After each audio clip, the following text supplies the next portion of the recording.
All right, everybody. Well, good morning. Welcome to Rise and Grind. I'm 72, the architect, aka Jason B. And today we're going to talk about what do you need to nip in the butt, or what do you need to nip that's getting in your way on an everyday basis. So stay tuned here. We're going to dive right into it. Be right back.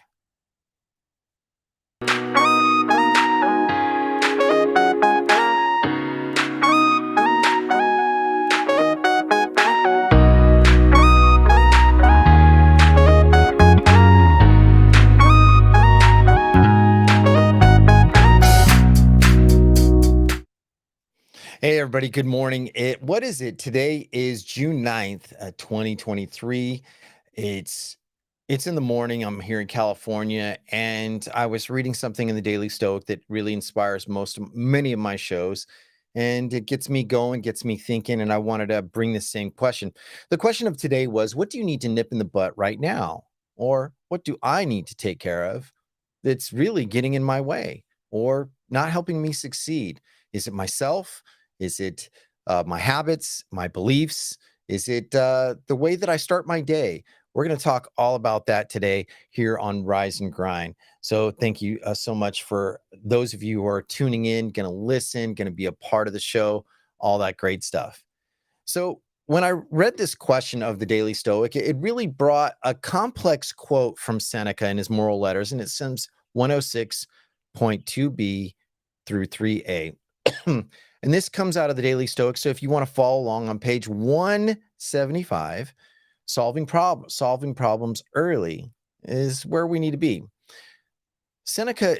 Ryan quotes Seneca, and he basically said, there is no vice which lacks defense, none that is outset isn't modest and easily intervened. But after this, trouble spreads widely. If you allow it to get started, you won't be able to control it when it stops. Every emotion is at first weak.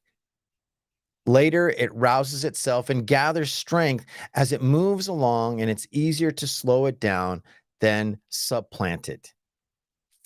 It's a very complicated quote. And for many of us who don't read or write in the language in which Seneca was talking there, it might be much more, it might take you, and you might even give up and pass it by, but that's the point. The problem, the understanding, right? And that's what I'm here exactly to talk about. Now, when I read the next, what Ryan happened to wrote, he wrote basically a paragraph in a sentence, and he basically says, Rivers of Publius Sirius reminds us that the epigram are easiest to cross at the source. That's what Seneca means to raging waters and deadly currents of badly habits, ill disciplines, chaos, and dysfunctions. Somewhere they began as no more than just a slight trickle. Somewhere they are excuse me, they are a placid lake or a pond, an even bubbling underground spring. Which would rather you do, nearly drown in a dangerous crossing in a few weeks, or cross now while it's easy? It's upon you.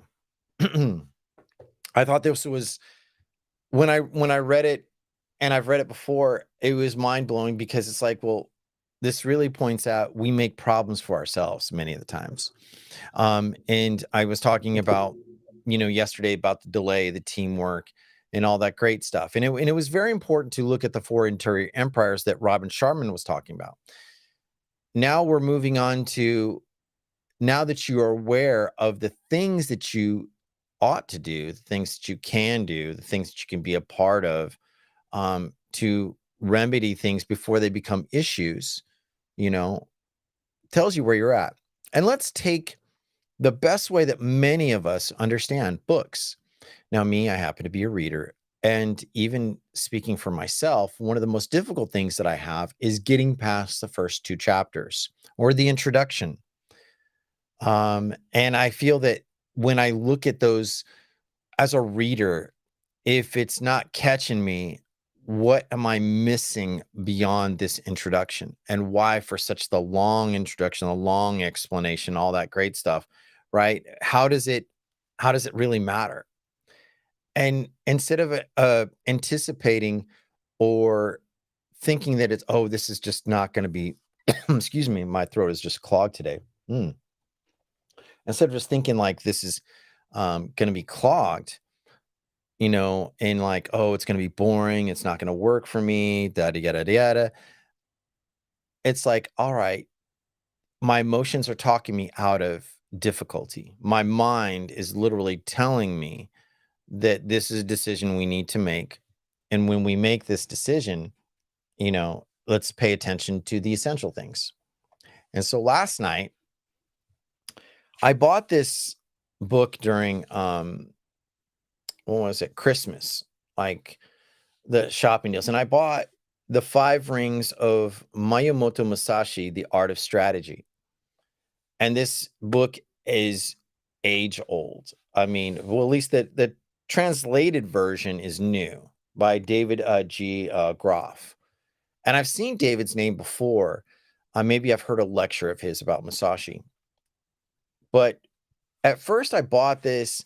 It's a pretty book. I'm like, this would look great on my library. But I also knew that the knowledge, the information inside was going to be very important because I'd heard so many others talk about it. Right. But one thing that really stood out in this book that reminded me, especially about what today, of not listening to my mind talk me into comfort or distraction, right? And I needed to nip that in the butt. And what was the purpose for an introduction, right? And this book, it has like 40 pages of an introduction, right? An introduction. This is the backstory, the times, what was Japan like, the feudal Japan era. What did Musashi grow up with? Who were his parents? How did he become a master? All these things before I could really dive into his philosophy and knowledge about life strategy. How could I really, look at this without looking at the introduction? And most of us, we will skip past the introduction pages, like, just get me into the chapters.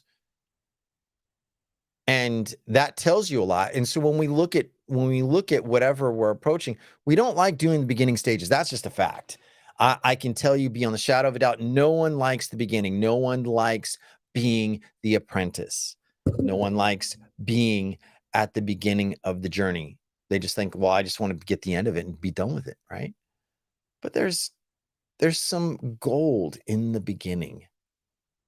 And as I read the introduction, I was really thinking about this. I was like, wow, what am I really missing? You know? And so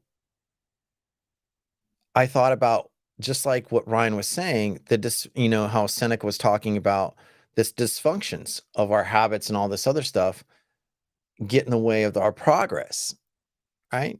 Because many of us have said we don't want to do the work. What would you rather do then? What is it going to take? If you had to be the instructor and you had to tell people how to get to the next level, get to the next destination, what do? You have to start somewhere with the beginning. And the beginning of every book, an introduction is always, or I shouldn't say always, many times it is grueling. But after we get past that part, then our mind is searching. It's following along. It's staying curious. It's creating a pathway. And that can work for your benefit if you know how to mold it. And when I understand what that means, I was nipping in the butt, so to speak, my mind's discomfort and like, oh, do I really have to do this? And it's like, all right, let's start asking it questions to activate my mind to be tricked and saying, okay, well, what are we going to, this is important to know the setup so that when we look at some of these, whatever he's going to say, because I've heard it from so many that the five rings is very important for business strategy and so emotional strategy. Let's find out.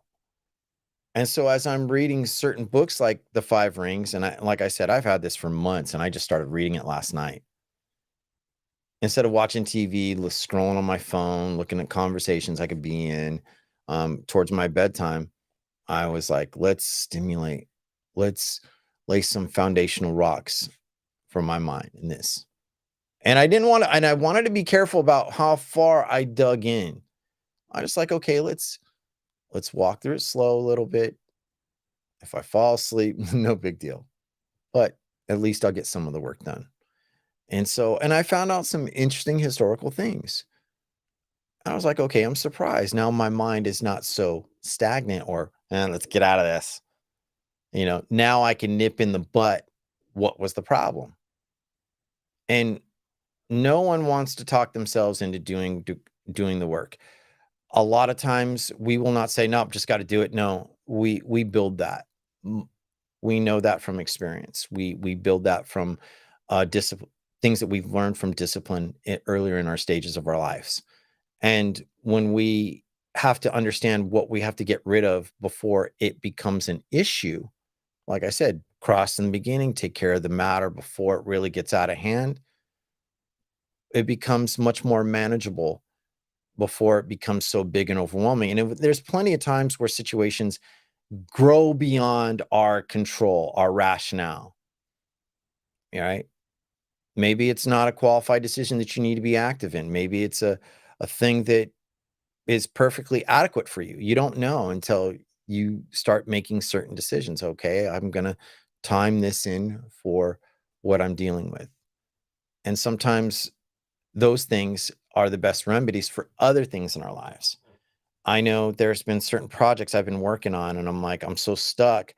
But to get me unstuck, let me take a break, go work on a hobby a little bit, free up my mind, go take a walk, whatever, go do some exercise. And guess what? I come back with a stronger sense of self and more zeal to do and approach whatever I want. Right. And to understand what I want will it will translate into the next steps of like, okay, now that I have the foundation, now I can start putting up the pillars. Now I can put up the walls. And this is a structure. This is sound that I can stand on. And it doesn't matter what anyone else says.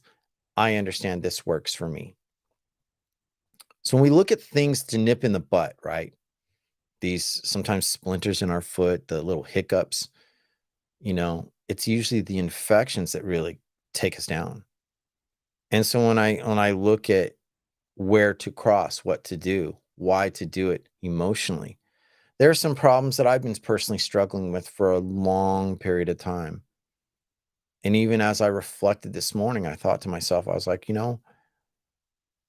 life will be easier on the other side when I get this finished, when I accommodate to not let this be a problem for me anymore, so that no matter where I go, who I come across, this will not come and bite me in the ass later. And it's that whole delay, that layaway action that we don't realize that our procrastination is our biggest deficit within ourselves. We will talk and contemplate ourselves about the options, the other options, but ultimately there's just no other way but to do the hard work. No one said that you have to continue to always do hard work. It's just sometimes you have to do the hard work to set yourself up to understand a strategy when a strategy is implemented and why it works and why you respect it, why we respect ourselves, our minds, and our words of whoever we say it to, our commitments, keeping our word to other people, not over expectating on people. And that's really the primary message of today. We create too many expectations on things, but we get a little loosey goosey on the things that could be bigger problems if we don't get a grip. And I can say I definitely struggled with that in so many different areas of my life. But as I take more patience, as I take more time, as I look at what I can adequately do within my control with what I have powers over, life is not so bad. I do not feel less of a human being if I'm not a billionaire or if I am. Now I'm training my mind and my body and my spirit to work together, to understand.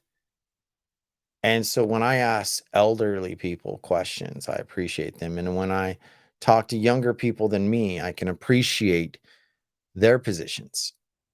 I was listening to KSR1 and he was like talking about a rap when young people or no, when older people can listen to younger people, we get things out of our way.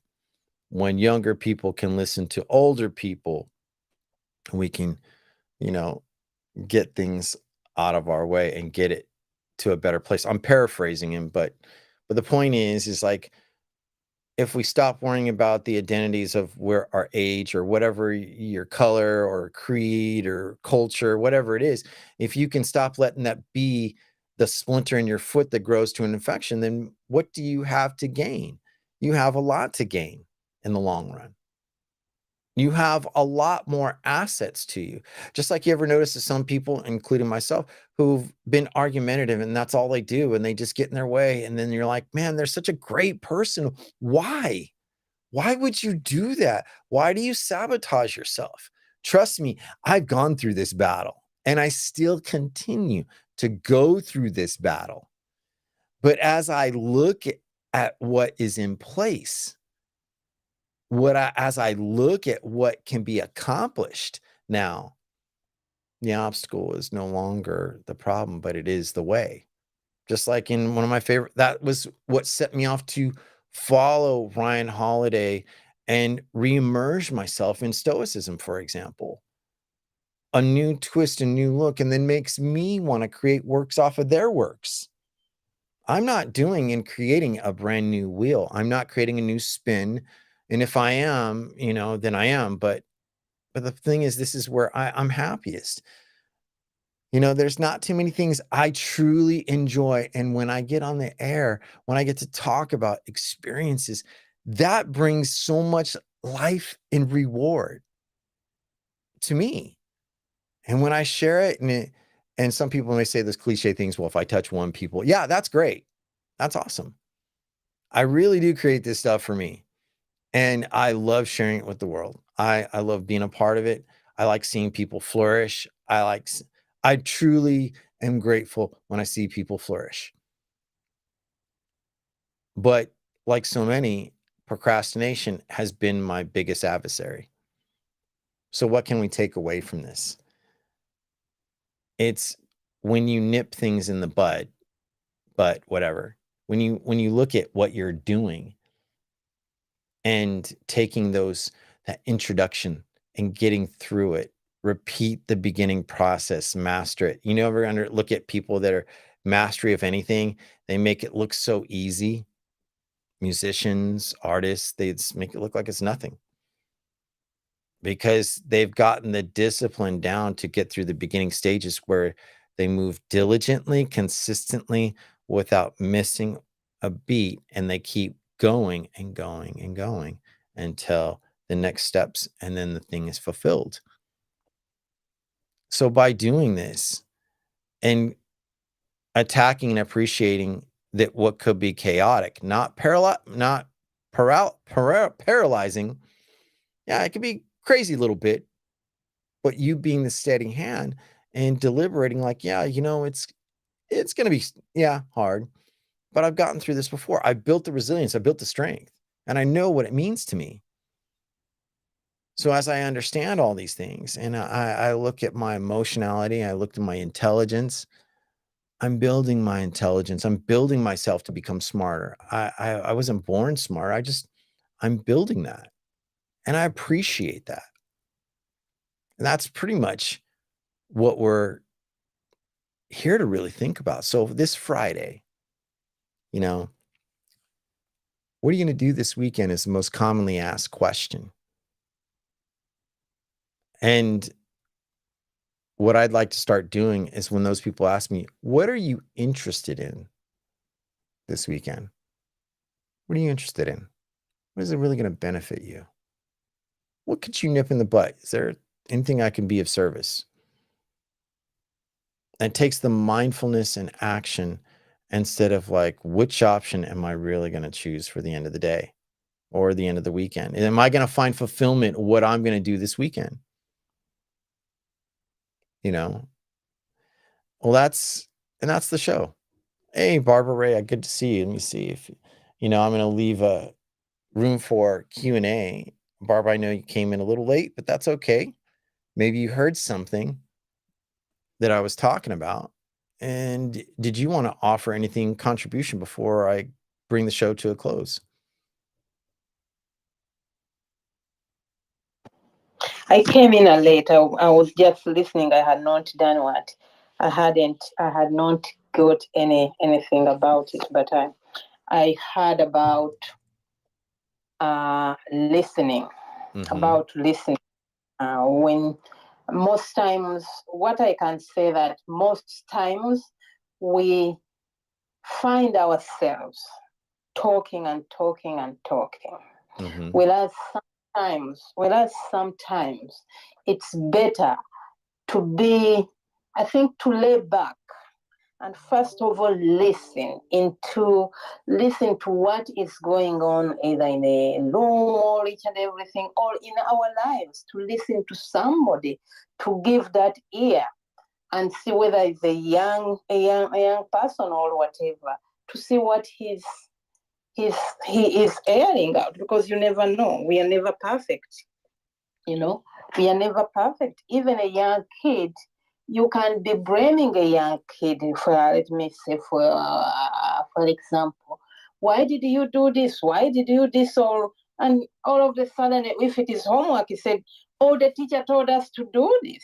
Whereas for us old people who are older than them, we did it in a what, in another way, how now they are doing it.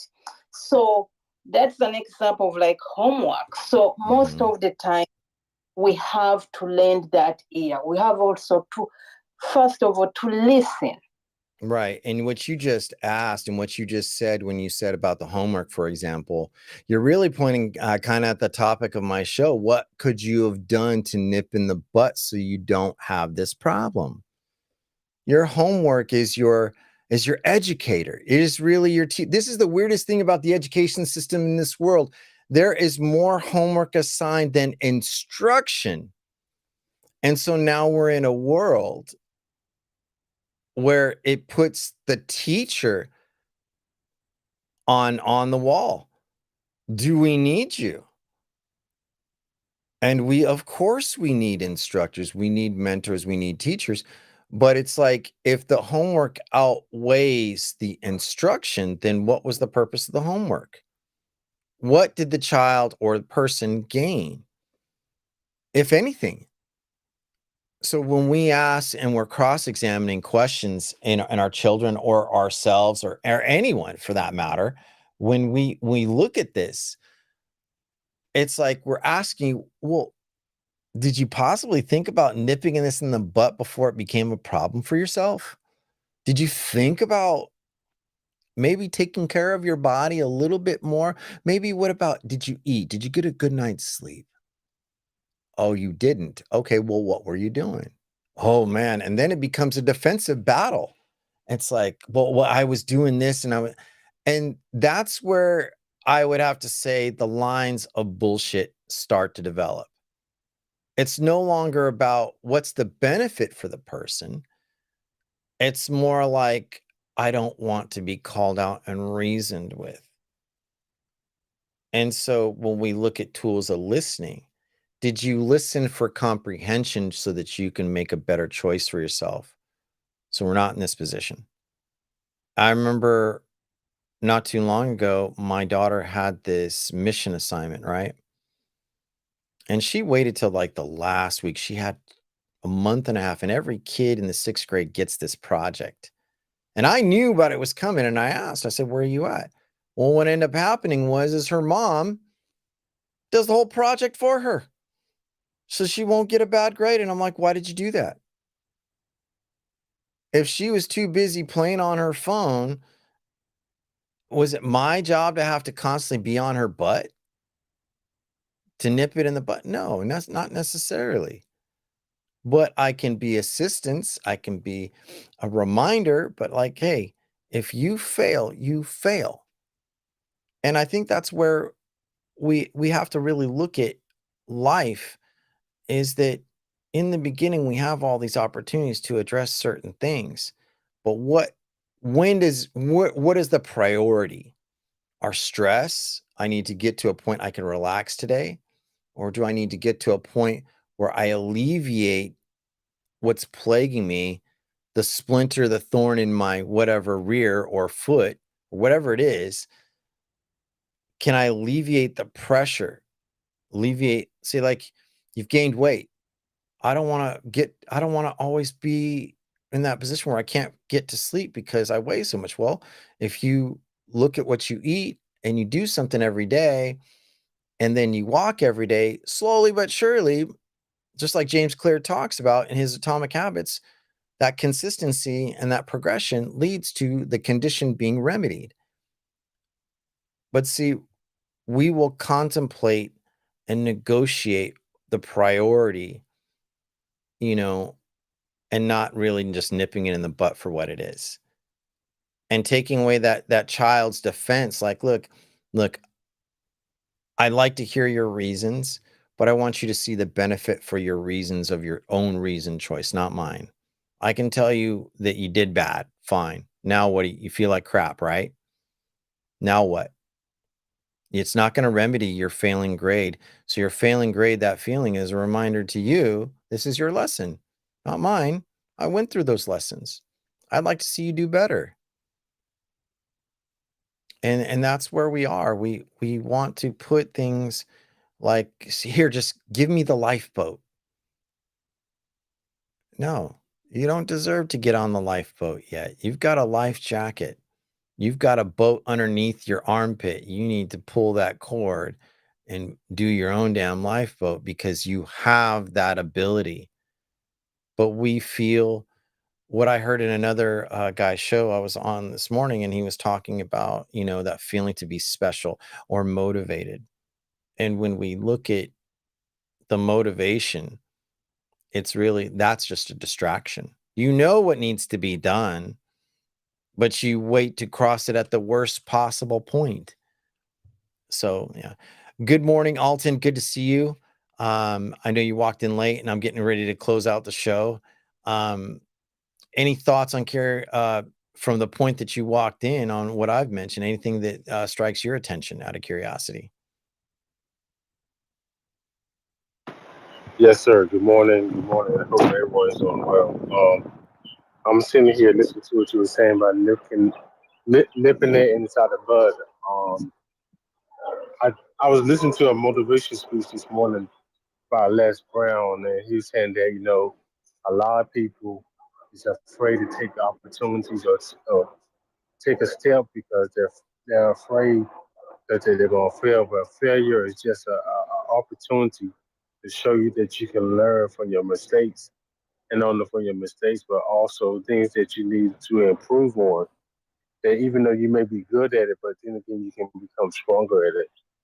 And then another thing is, he said that the baddest, the richest places in this whole world is nowhere here on this earth that you can go to, like a state or city or country or what it may be, but it's within the graveyard. And he said this is a place where people have failed to take the opportunity to launch.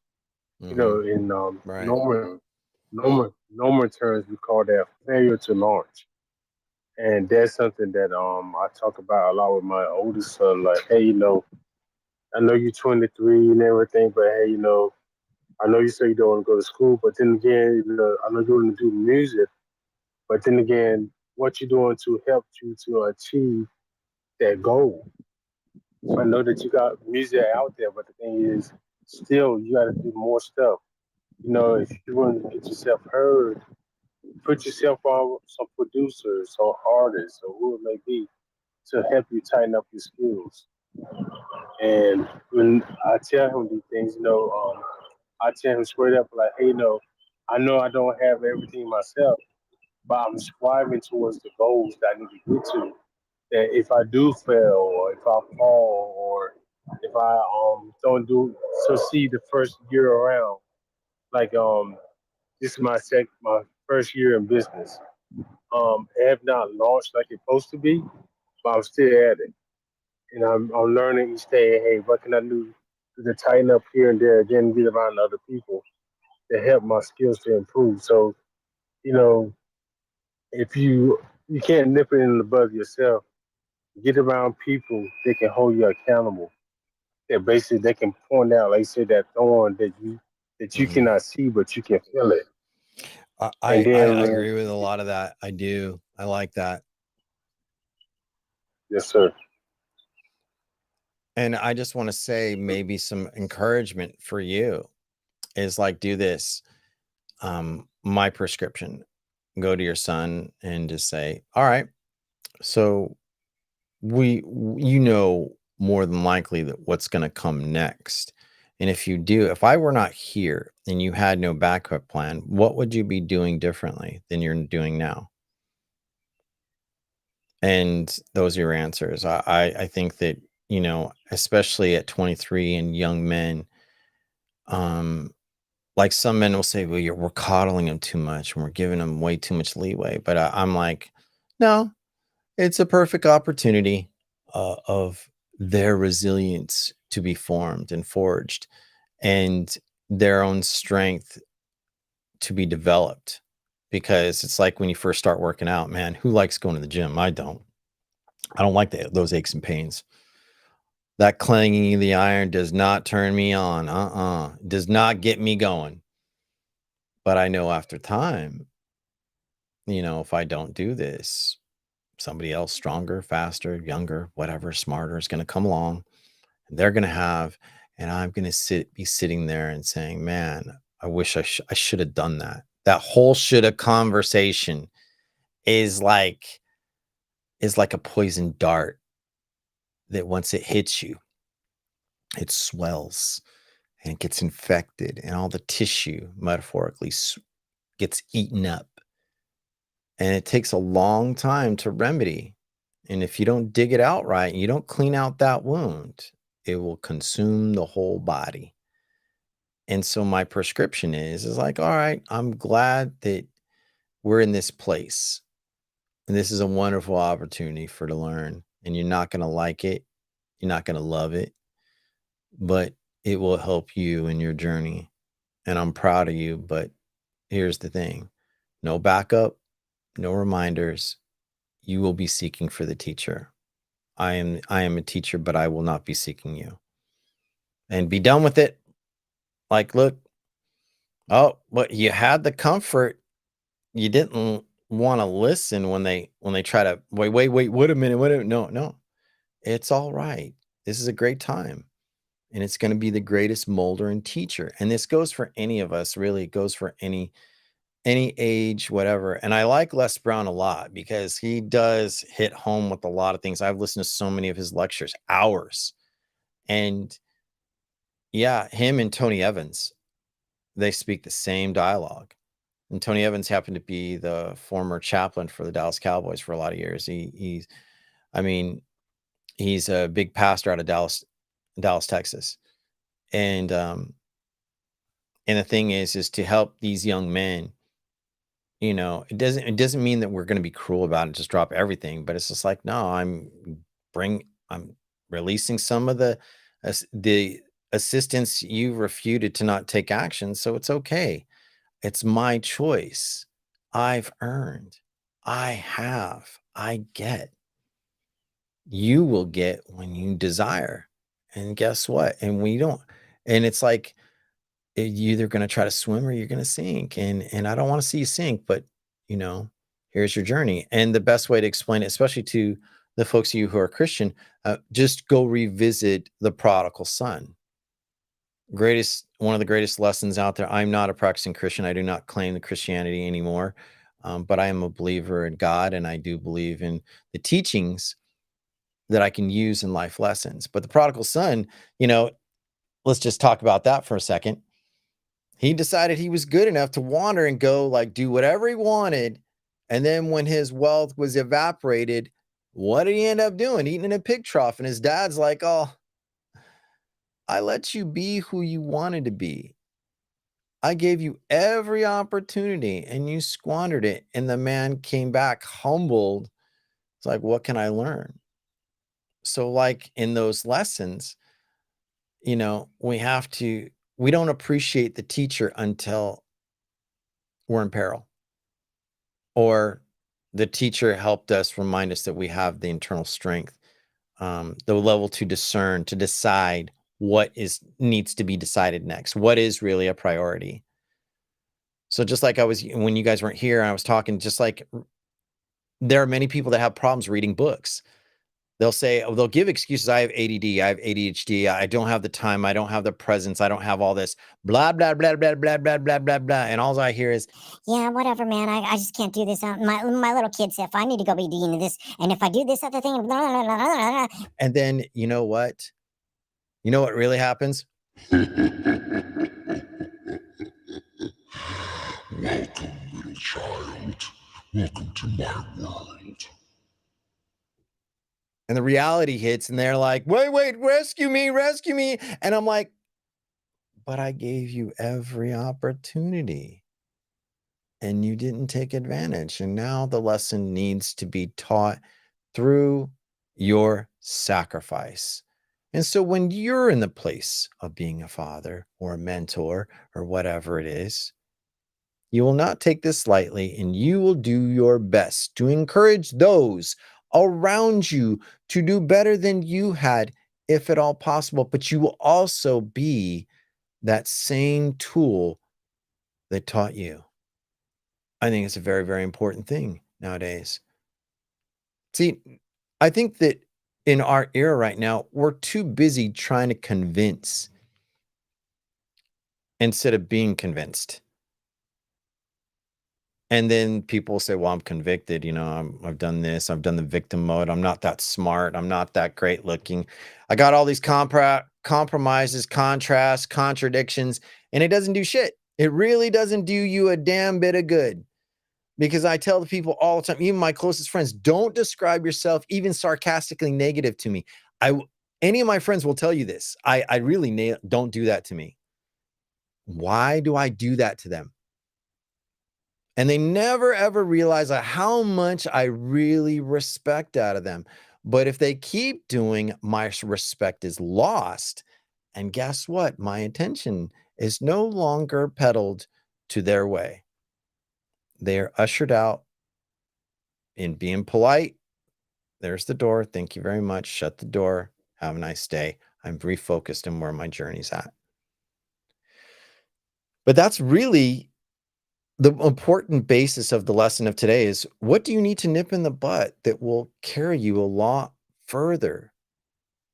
What are you not doing today that you've been neglecting? Maybe having that, just even looking in the mirror. Have you looked in the mirror today? Have you been grateful? Do you understand what you already have? Or are you letting your wants carry you away, and then you have no basis to work with?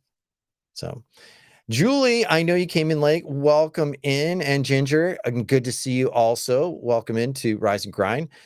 I know you ladies came in late, but I know you heard some wisdom spread. Any careful thoughts before I care to come bring to a close in the next 3 or 4 minutes? Well, I really do like your sound effects, to be honest, Jay, today. They're very nice. And also, the victim mentality, you're spot on. Or I think it's like grown from, everybody getting a trophy in life. We are a society walking on eggshells. So it's good stuff. Good stuff. Thank you very much. I appreciate it. Yes. Even in my little voice, because the big guy, I don't like him too much because he's just a little pain in my butt. So, you know what I'm saying? Ginger, what's going on? Anything you care to add before I close out, or anyone else? Yeah, we all have that little voice inside of us, but yours sounds a little more interesting. But yeah, what I caught the tail end, this is a great space, and I think I'll catch the replay here. It sounds like that old Zen proverb, when the student is ready, the teacher will arrive. And I've quoted that to my adult children most of their, young life and through now, because we can teach and we can show, and until somebody's ready to receive that message, it's kind of like planting that seed. But yeah, I'm finding now that my adult children are 25 and 26. Now they're coming back and saying, hey, Mom, remember when you told me about blah blah blah? Tell me more about that and how that can help me. So yeah, it sounds like a great conversation here. But thank you, and yeah, I see you can record now. Yay! So I'll catch the replay. Yeah, I'll be publishing that later. I'm also live on YouTube. So if you want to see also, so for anyone who's live listening or recorded, I am on YouTube. Just look up 72 the Architect, and you can also keyword search Rise and Grind. What do you need to nip? That's probably the best also. So you have several ways of listening to this, and everyone has a perspective that I've appreciated today. Thank you so much for definitely being here. I have been under the weather the last few days. So for me, like calendaring my content, really putting time, my apologies. And that's something I need to nip in the butt. And why? So I'm calling myself out. And Alton said that something very important. He said that, we need to surround ourselves with those who keep us accountable. I agree and disagree. I agree because the leverage when others hold you accountable, let them understand the objective and mission that is intended to be accomplished. That needs to be checked. The boundaries of that, it has a life and a death. And when we look at what that means, now we look at the self-accountability and appreciate the lessons we learn even as adults. And I hold myself accountable. And when I'm willing to be taught, I ask questions. I can remember one time, and this is kind of exposing more about myself than I would like to, but I remember one time talking to Julie, I said, hey, I really act like a jerk face the other day, and I really sabotaged myself. And she said, you know what? Yep, you did. Why are you doing that, Jay? I haven't seen that in a long time. And we had this conversation not too long ago, and she's like, I'd really like to see you succeed, but gosh, damn it. Like, stop doing that, just like quit that, and it wasn't that I needed her confirmation, but it was also my accountability call because I trust somebody with something and to an extent. And we can never forget that because the accountability of me understanding I knew before anyone had to tell me. It was like, no, it doesn't mean that I need to calm y'all down and like let you know that I'm not aware. My ego gets checked often. Oh, yes, you better believe it. It's like, Welcome in. and you're just like, Damn, do you really gotta be that mean to me? Oh my gosh. This just sucks. Why? Why? but you know what? That crying to get yourself out of the situation, I've done it. I've resorted to emotionality to try to, but it didn't stop the consequences. Oh no, it didn't. And that's the thing is like what I reached out, and when I talked to my friend and I said, hey, I need help, not with so much of my mind, but I really want to go forward. What can I do? I nipped my ego right then and there. What can I do? You know what, Jay? Let me offer you some help. Let me look into a few things for you.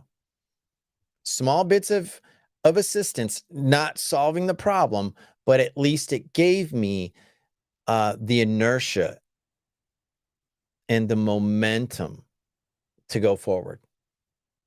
And we have to be able to look at ourselves and do that from time to time.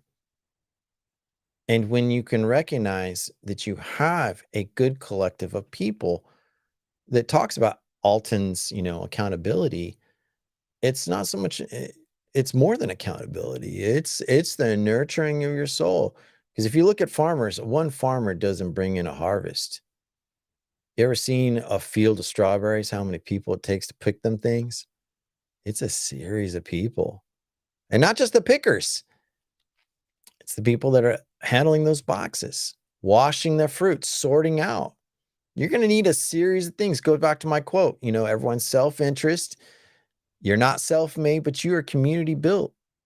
And when you get that, you will go a lot further. Well, thanks guys for being a part of today. I got to get to work. I've got some things to do. If you have any questions, reach out to me. Love to hear your feedback.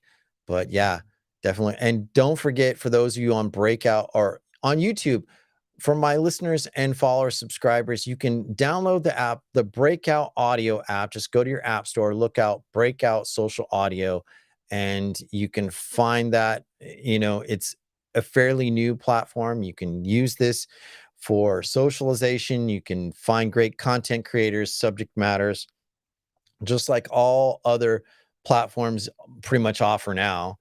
But this place has some special features. I would encourage you to take a part, join the program, and or vice versa. If you're not following me on YouTube, keep the content growing, share the brand. Let me know what you think. Appreciate y'all. Hopefully you all have a great Friday, a great weekend, and we'll talk to you soon. Take care.